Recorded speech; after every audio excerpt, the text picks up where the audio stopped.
Hello, Principal Matters podcast listeners. So excited today. I am Dr. Jen Schwanke, and I am talking with Tanya Sheckley today. And we have this gal's a really interesting leader, principal, and school. She started a school. I mean, let's talk about that. But Mhm. Will, we have the question of the week first. Why don't We you tell our do. listeners who is supporting the question of Yeah, the week? well, our question of the week is supported by Summer Pops Math Workbooks. Principles, when students practice math over the summer, their scores go up. So, what's your summer math plan this year? A great way to start is by ordering free summer workbook samples at summerpopsworkbooks.com. Please reach out to my friend Pete there at summerpopsworkbooks.com and get your free sample today. Jen, here's our question of the week. How do you maintain a sense of autonomy when so many external management decisions impact your role in school environment? Wow.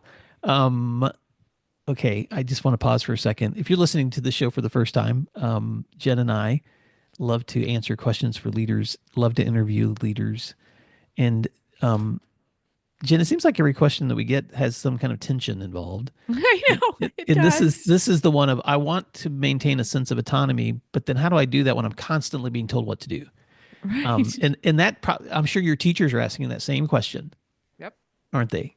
So let's go there for a few minutes. What are you thinking when you think about that question? Well, same as you. When we first put this question down on paper to answer, I thought, well, this is not fair. This is too hard. But I think many educators feel this way. We all have our days where we feel like we're just a cog in a machine, where there's too much bureaucracy, there's too much demands, too many mandates, state, federal, local, and it can feel like you don't have autonomy. But here's the answer I'm going to give, and I can't wait to hear what you think too. Well, I think the autonomy comes in how we respond, how Mhm. we interpret, how we implement. If we decide to take responsibility for implementation and results, if we can say we did our best to differentiate, to make it our own, that kind of thing. So I think there is a lot of autonomy living in the response. I'm glad you said that because I don't know if this is an answer to this question, but I want to say it anyway because I think it touches on this piece. Because when you say how we respond, how we implement, how we communicate, it reminds me of how important it was for me. And this took me a long time, Jen, but to get comfortable in my own skin and being the version of me that I needed to be in my leadership, not trying to be somebody else, not trying to be, and we've talked about this in other settings, not trying to be the version of someone else in my leadership, but to figure out how I can still be Will and do this job and this responsibility. And there is something really liberating that happens when you learn how to do the work. You know, I know how to do this now, and I know how to run this system, and I know how to manage this operation, and I know how to conduct this kind of meeting, and I know how to finish this report, and I know how to fill in the blank. But then realizing like, oh, I don't have to do that like a robot. I can do that as me. Will can show up in this situation. And here's the power of that. And I'm saying this to anybody listening to. When you show up as you in every situation, an IEP meeting, a classroom, a discipline hearing, whatever it is, you have the chance to turn that moment into something really redemptive and helpful and healing or encouraging or inspiring or whatever you fill in the blank. Or you have the opportunity to turn it into something toxic or boring or resistant or whatever. Your presence in that moment can really determine how that situation goes. So I don't know, Jen. That's an interesting way to answer this question that both of us are sitting on, which is, yeah, all of us are going to, all of our jobs involve things that are sometimes out of our control, but the way we conduct ourselves in those moments really can make a difference. Right. In an earlier, I think it was a Monday Matters, you talked about how every job you have to scoop the poop, right? Right. And I love that analogy. And I love that it does apply a lot to school leadership, because a lot of times when we're told what we have to do, and here's the date, here's the time, here's what you have to, when you have to have it done, it can just feel so yucky. But when we accept that scoop the poop moment, and then we Mhm. decide how we're going to implement it and how amazing it's going to be because of our leadership. That can absolutely take the sting out of it. Yeah. Well, let me say this to principals too that are trying to think about how to help their teachers maintain autonomy. And I think that's also just giving them the grace to stay themselves. Even when we're asking people to revisit standards or we're asking everyone to, all right, let's really focus on this initiative that we need to focus on together. If you're prescribing every way that people do that, then you're robbing them of their autonomy. Hmm. Hmm. If you're giving them a framework and saying, okay, here's what we want to accomplish. Now you accomplish this the way that you know works best for you in your classroom and in your setting, obviously with feedback and accountability and all that stuff that's important. And I'm not saying stuff because it's not important. I'm just saying that if we ever remove the ability for teachers to be the creatives, to tailor their lessons, to own their classroom setting, to be the designer, then who wants to teach? Exactly. You want to give them that freedom to still do whatever they're doing as themselves, Right. because and I want classrooms to be different. I don't want to step into every classroom the same. Well, just a quick story to finish us off. I think sometimes principals will try to be someone besides who they are and they pick the silliest battles.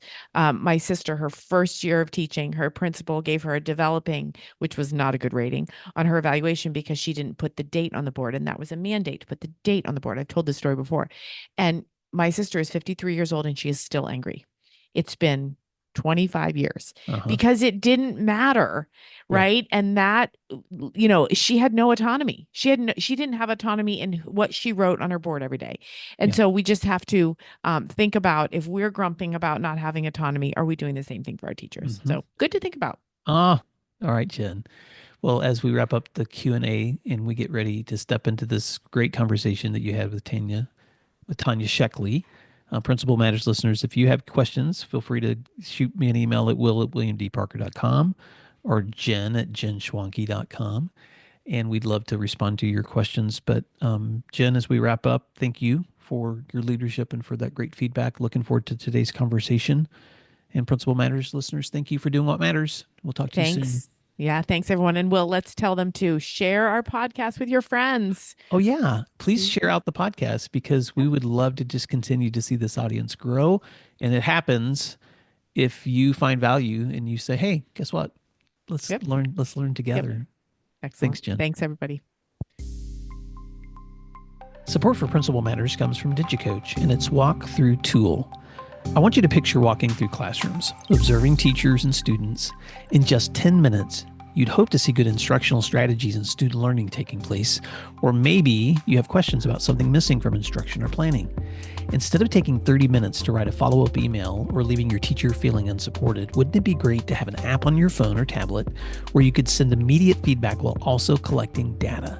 Enter DigiCoach, a customizable walkthrough and coaching tool created by school leaders for school leaders with thousands of pre-written, research-based commendations and coaching tips empowering you to provide quick, actionable feedback.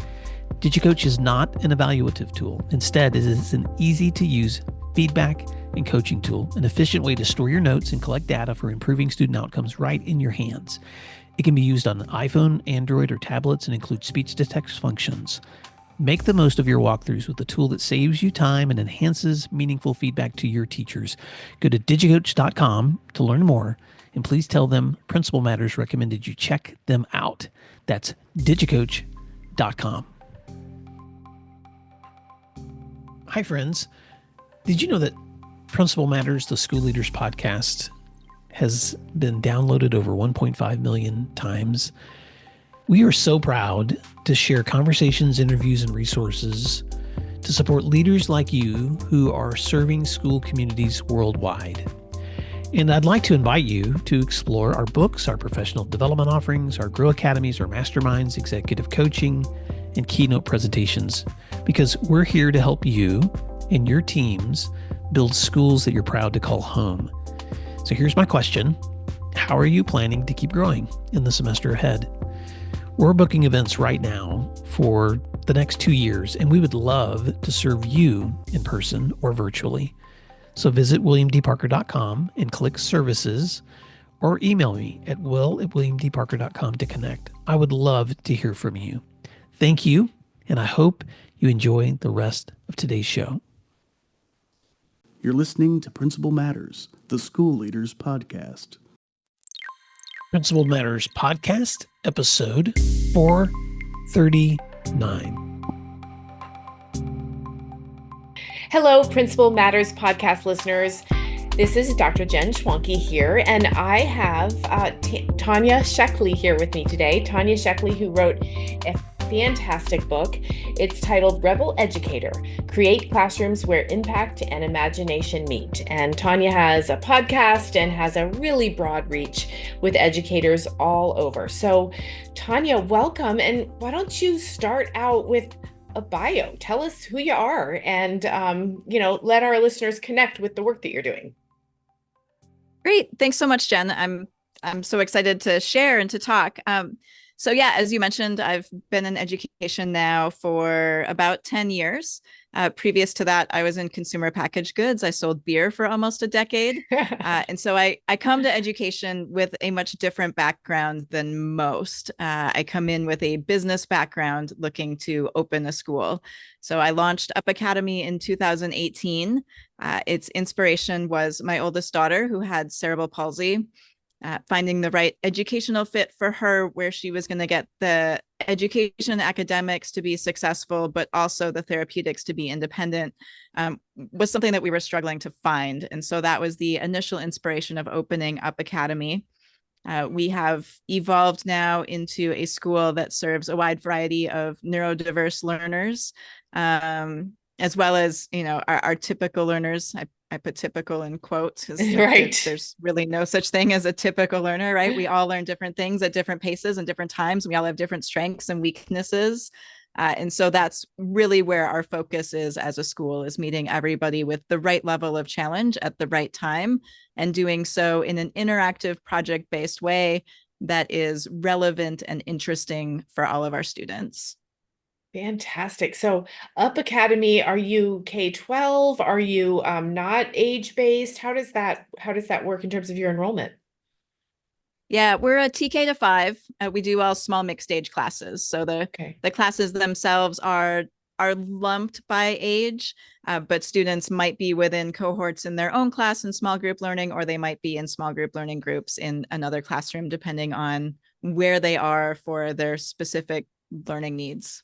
Got it. Okay. And you also are an author. So tell us about your book. I have some actual questions from my own reading of your book, but tell us what drove you to write this book. And, the cover of it's really fantastic. It's you looking kind of like a rebel educator. For our listeners, she's wearing a black coat and she's got an apple she's taken a bite out of. And it just kind of gives you the feeling that Tanya's in charge. So tell us a little bit about that. Sure. Yeah, honestly, it was a little bit of, I won't say a mistake. It kind of snuck up on me. It was the beginning of the pandemic, and I was looking around, and there was an organization called Scribe, which was a great way to write a book for anybody who's looking for an interesting and supportive way to write a book. They offered this. At the time, it was free. It was a 2-day workshop on kind of learn to write your book or get your book started or outline. I don't know what they called it. I was like, there's no way I have 2 days to spend on this. So I'm just going to sign up and I'll see how it goes. Well, then 4 hours goes by in the morning and we break for lunch and I'm learning a ton and I'm engaged and I'm getting excited about it. I log back in. The rest of the day goes by, right? So I end up finishing a full day and going, wow, like I need to be here the next day. So I log in the second day. By the end of day 2, I have a full outline written for a book that I could write and a plan for how to write it. And it's scheduled out on my calendar. And like, they really walked you through how to make it happen. And at that point, I couldn't not write it. And so I spent the time every day to sit down writing what they call the vomit draft, which is just literally vomit everything out on the page, get it all out, do not go back, do not correct spelling, do not edit, don't read it till it's 100% done. Just spit out between, their thing is a minimum of 250 words, which was almost always over 1,000 words. Like once you start writing, you just keep going. So it's just sit down and get it out and worry about all the rest of it later.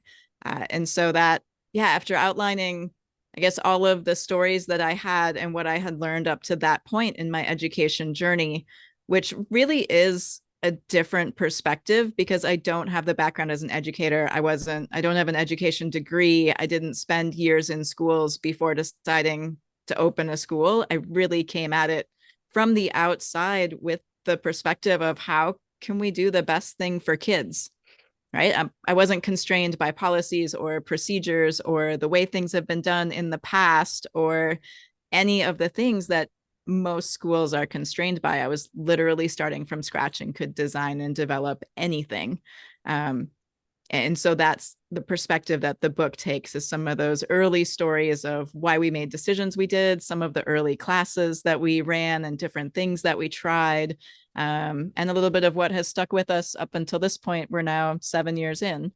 Right, right. And I'm quite sure that's where your title came to life, is Rebel Educator. You're rebelling against the things that didn't work and you are rewriting the whole story for your students. Yeah, it's a push against tradition and a push against the status quo, right? And how do we do things differently? How do we reimagine what could be? How do we evolve in education?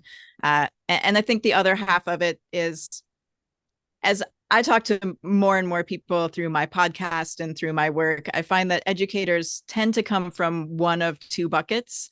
Either they did really well in school and they loved it and they want to create that experience for others because they had this incredible experience, or they hated school, it didn't go well, they were the rebels in school, right? And they wanted to come back and create a different experience for other students and do things a little bit differently. I was the kid who, it was always really easy for me. I did really well. I skated through school. I won't say I loved it, but I certainly didn't hate it. It was fine. But I always wanted to be a rebel. Like, I always wanted to fit in wearing the cool motorcycle Right. jacket. And it just wasn't my personality. So this kind of gave me an opportunity to play a little bit with the words and with the vision. And honestly, now, like, I have the jacket, it's embroidered Rebel Educator on the back. I wear it when I go to conferences and people will come up to me and be like, "Hey, I thought that was you." Like, it's definitely become a brand. Right, right. Well, you've achieved a little bit of a dream of the younger Tanya, it sounds like, because you get to be a rebel, but you're also running a school. As you were talking, I was thinking about how so many of our listeners, myself included, we are so bound by those policies and the precedent, the processes, the parameters that are given to us. And I think that's why many of us lead from a place of fear. I guess I should only talk about myself, but when I was a principal, I was always scared I was going to get in trouble, right? And I don't know who it was I was scared of. I think I was scared of social media, of a parent going rogue and, slandering my name. And that's what those policies and protocols and precedences are for, is to make sure we all do things a certain way.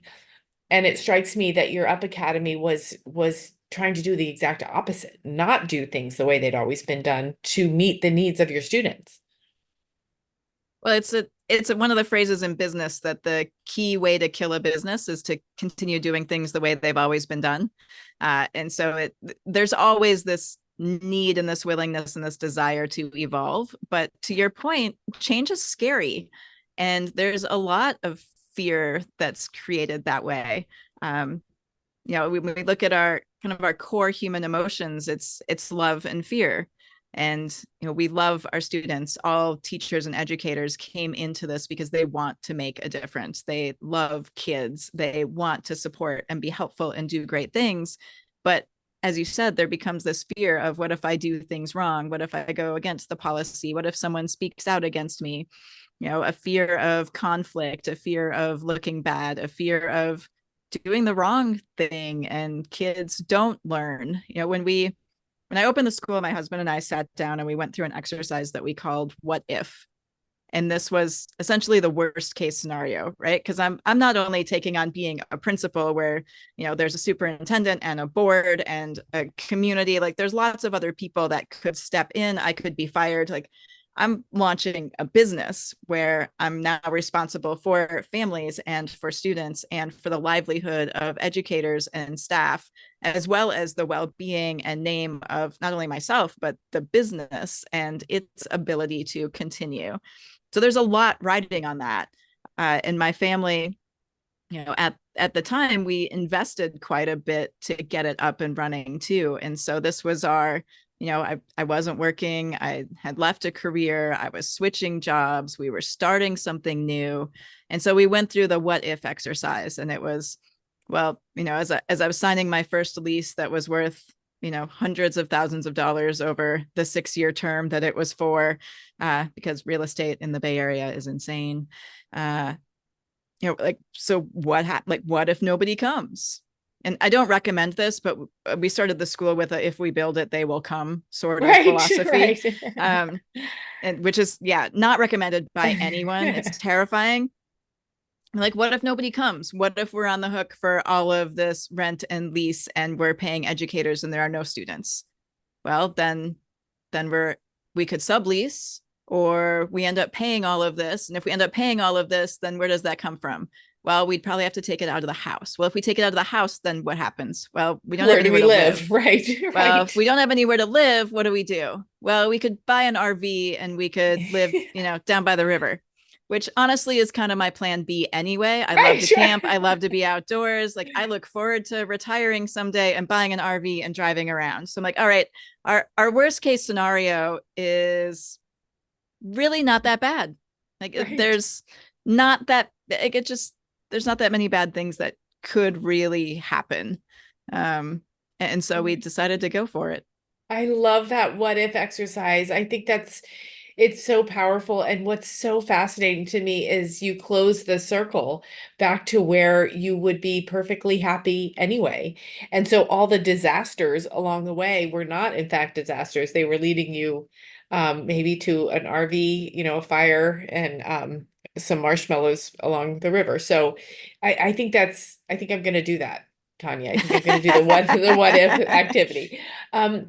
So as you were talking too, I was thinking about what immense amount of courage it must have taken to, take the leap, sign the lease, write the book, parent a child who had challenges in school.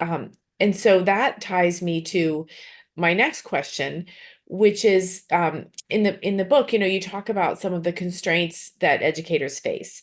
And my question to you is, how does your perspective on imagination and curiosity challenge those constraints? But I want to add the word courage too. How does imagination, curiosity, and courage challenge the constraints that educators face? That's a lot. It's a big question. I can break it up if you want. What do you think? Yeah, well, I think they all go together, right? When we can imagine the things that can happen and we have the courage to make them happen. Part of it comes from a history of success. Like I said, I was good in school. I've been good at things. Things have gone my way. Like, I have no lack of self-confidence. And that's really a big part of what it takes to be successful in any business, is having that optimism and having self-confidence. But that's also what we look at from a school perspective, is how do we build this sense of self-confidence in our students? How do we let them know that their ideas are good ones? How do we help them to act on those ideas and create relevant learning or ways to share their projects and their thoughts with their family and with their community, right? How do we help them walk through all of that? So while, yes, I think that there is some aspect of courage and bravery and definitely, creativity and imagination to be able to look forward and think about what could be, and think about the opposite of that what if scenario, right?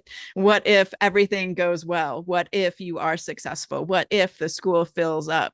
What if you're able to reach hundreds of families across the world and support the learning of thousands of children who now know that they're valued and their ideas are valued and that they're smart and that they can do hard things and great things and incredible things, even when our traditional schooling system might often inadvertently give the other impression, right? And so what if all of those things happen? So finding that imagination, finding that creativity, and having, the courage and the self-confidence to just go for it. Because we Right. already played the other what if game. The worst case scenario is, we don't get to support any of those kids. Everybody that is doing poorly in school continues to do poorly in school, and they feel undervalued because whatever their learning challenges or difference is or whatever isn't connecting for them in the current school that they have continues to not connect for them. Like, we want to help and we want to be there, but the worst case scenario is we're not, and things will still be okay. Like, Right. Let's take a moment to thank our sponsors, and then we'll be right back. Why is IXL used in 95 of the top 100 U.S. school districts? Because it works. Research across 45 states showed that IXL schools outperform other schools on state tests. With IXL, you get a personalized online learning and teaching solution that helps you improve achievement, empower teachers, track progress, and more. This one platform for K-12 helps teachers accomplish what normally would require dozens of other tools. For example, as students practice skills, IXL automatically adapts to ensure each learner is always supported and challenged at the right level. IXL also provides every student with a personalized learning plan to help them close knowledge gaps effectively. One of my favorite things about IXL is their personalized test prep tool. For exams like the SAT and ACT, IXL will analyze a student's most recent score and generate a custom list of skills to help them boost their scores. If you want to take the load off of your teachers so they can do their best work, IXL can help. Learn more at IXL.com/PM today. Principals know a strong school starts with a strong team, making sure teachers feel heard, supported, and valued. But in a busy school year, it's easy to miss how your staff is really doing. That's why I'm excited about Alpaca, a new way for school leaders to listen to their teachers and support them well. It all starts with one simple question: how are you doing? And how easy is that? Alpaca's quick pulse surveys give teachers a way to share honest feedback, no long forms or 1 to 5 scales, just meaningful insights that help you know where to celebrate and where to focus. And celebration, Alpaca makes it easy. Each month, Alpaca delivers a teacher celebration kit with care packages, recognition ideas, and fun activities. It's effortless for principals and ensures teachers feel heard and celebrated. With Alpaca, your teachers will feel heard and you will feel like a stronger leader. Make a real difference in your school's culture at alpacapacks.com/Principal Matters and get 15% off just for Principal Matters listeners. That's alpacapacks.com/Principal Matters. As you're talking, my daughter is struggling right now. She's in a traditional school setting, and not the school isn't doing anything wrong, but it is such a hard time. It is so hard to be an almost 15-year-old. And the word confidence and courage can so easily be stripped from our children. And, I think it's imperative. I don't like to overuse that word, but it's imperative that we continue to preserve that mindset, right? That learning mindset of our children. And I'm making this comment as an educator and as a parent too, how, there's just so much input now for our students. And I wonder if that what if activity or something like it is a way to allow students to have that output, the imagination, the curiosity, the questioning, the courage. Those are things we put out into the world, right? And how we can do that. So I'm leading to a question, I swear. What are some ways that you see the educators you work with go about changing those learning mindsets? What about a kid who has no confidence? Where do we have the power to mold and support a mindset that goes to the positive what ifs? Yeah, that's a great question. And I have the opportunity to work with elementary school kids. And so many of them are still just in this place of wonder and excitement and curiosity. And so our job in elementary school is very much to just not take that away, right? Yes, we Right. can support it and we can foster it, but so much of it is to like just don't take it away. Don't shut down those questions. Don't say yes as much as you possibly can. But from an other perspective and looking at middle school and looking at beyond, I have a 13-year-old daughter. I just had a long conversations with a friend of mine who has a 15-year-old who's also struggling. And a lot of it is based on just an overstimulation of input, right? So part of that is how do we make sure that they don't lose the wonder? How to make sure that they don't lose the curiosity? How do we continue to foster those things throughout those years and build them up so strong that when the adolescence hits and when that voice inside their head kind of clicks on and starts to tell them all the things they're not capable of, or when all of the inputs from teens, from friends, from social media, from influencers, when all of that starts to pour in, we've built up their sense of self so strong that those things can't knock it down. I see as part of the job of elementary school, and from a parent perspective, how do we quiet some of that noise? How do we Right. make sure that we take breaks from those things? How do we Right. make sure that our kids know, very much like us growing up watching TV and you'd watch superheroes and you knew that wasn't real, right? There's Iron Man can't really fly and go out into the metaverse and come back with Thanos's glove. Like these things aren't reality, but Instagram isn't reality and Facebook Right. isn't reality and TikTok isn't reality. Like these are one moment or 30 seconds in time that someone has created to look great. So how do we give that same sense of what is and isn't reality and continue to bolster that self-confidence within our Right. students and especially our girls? Well, I'm going to tell you what I'm going to say to my daughter tonight is, hey, I used to watch TV and a lot of it wasn't true and I knew it. And my Iron Man is your Instagram. That's what I'm gonna say. So thank you for that, for that inspiration. And I think you'll find this amusing because it's so apropos to elementary. I spoke with a class of elementary students a couple weeks ago about leadership. And I said to my daughter, hey, I spoke to these kids. There's this leadership group, and I went and spoke to them. And she said, well, what do fifth graders know about leadership? And I said, oh, honey, I said, you were taught lead, like we were teaching those skills. They know how to do it, and they have really compelling questions. How can I be nice and still hold people accountable? How can I be responsible? And have people know I'm being responsible. Their questions were fantastic. And when I told my daughter, who's, so far away from elementary, she can't still see it. She's like, oh, those are great questions.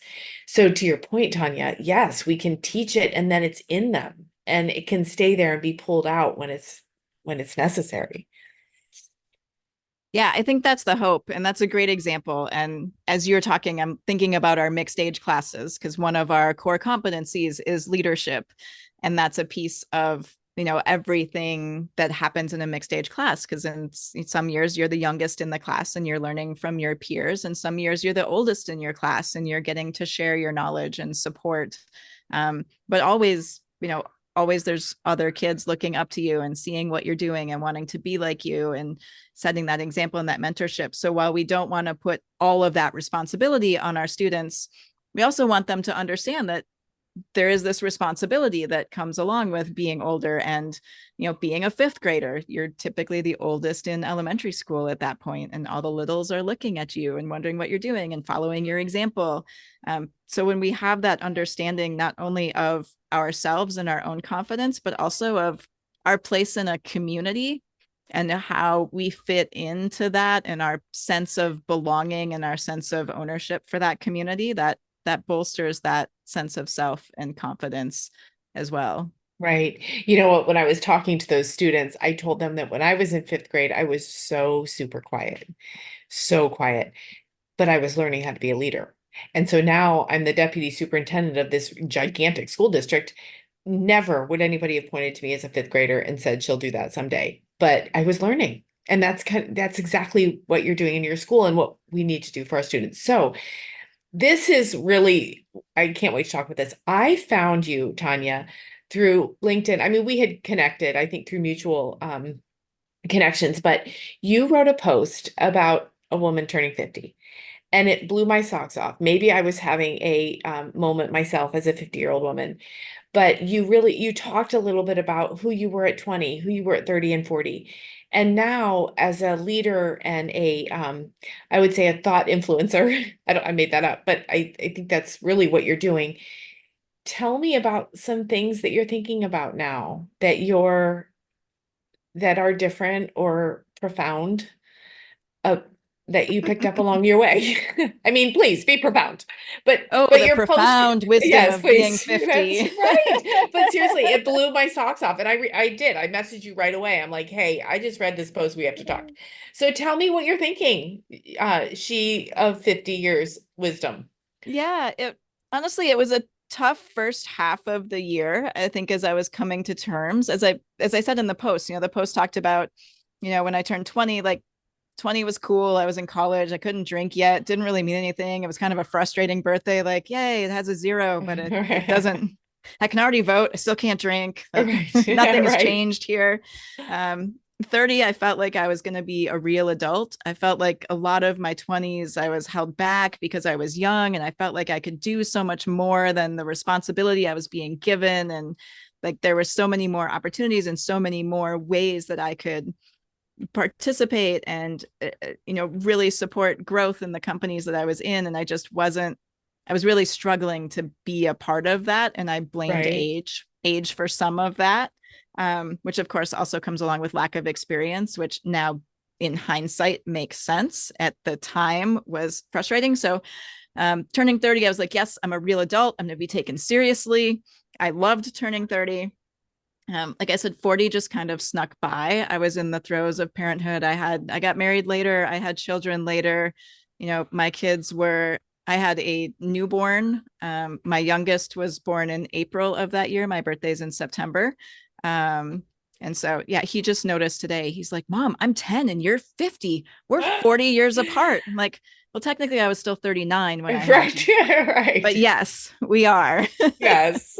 And so that was, there was so many other things that it was a not really noticeable birthday, but this one I saw coming and I felt it coming, and I felt the ways my body has changed in the last 5 years, and the aches and the pains, and getting a little bit slower to get moving in the morning. And then the ways that, looking at my career and thinking of all the shoulds and all the different ways that we compare ourselves to others.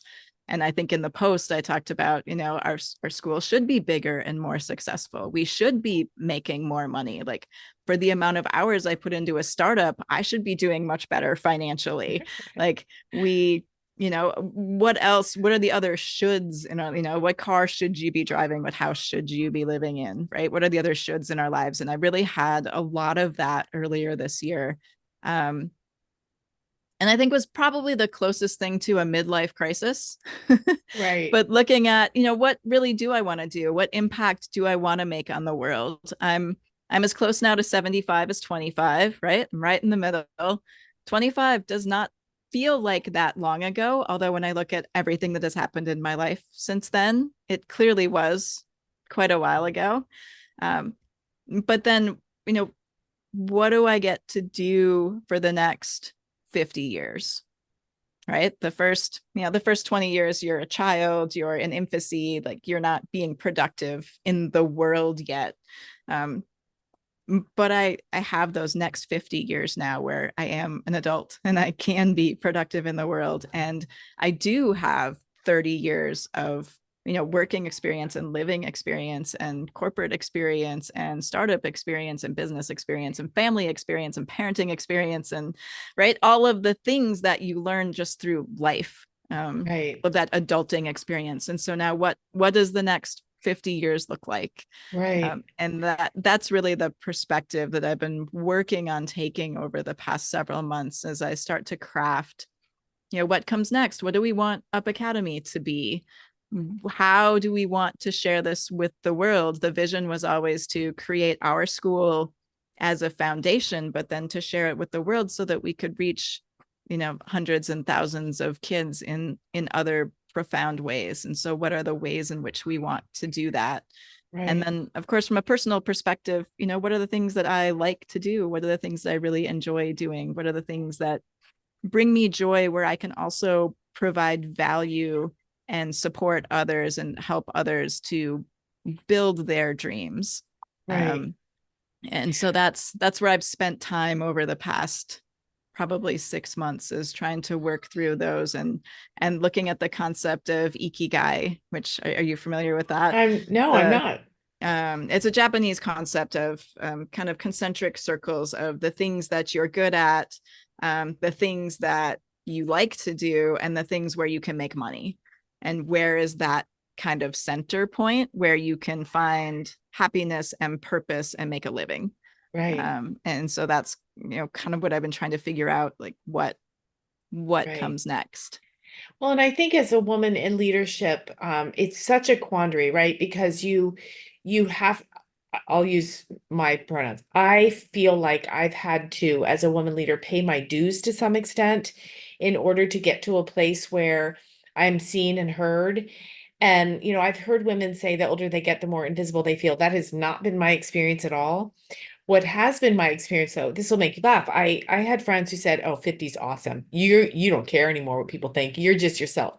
So I think I woke up on my 50th birthday thinking, well, this is the day I stopped caring what people think. That has not happened. I think it's probably a journey like anything else, but the scrap as a woman to in leadership, to be heard, to find that courage, to capitalize on the self-confidence, to be curious and also insightful. Man, it's a hard road, right? And then ideally you get to a point, like you're saying, where you can think about who you're going to be and where the joy is, and also pay the bills and also make a difference. And, I applaud you for doing that, or at least being so committed to the journey. That's awesome. And I find it really inspiring. And that's why I reached out to you. I'm like, come talk to me. Thank you. Yeah, it is really hard as a woman, because there is a fine line between being assertive and being aggressive, and asking for what you want, but not seeming angry, or like you're deserving of something.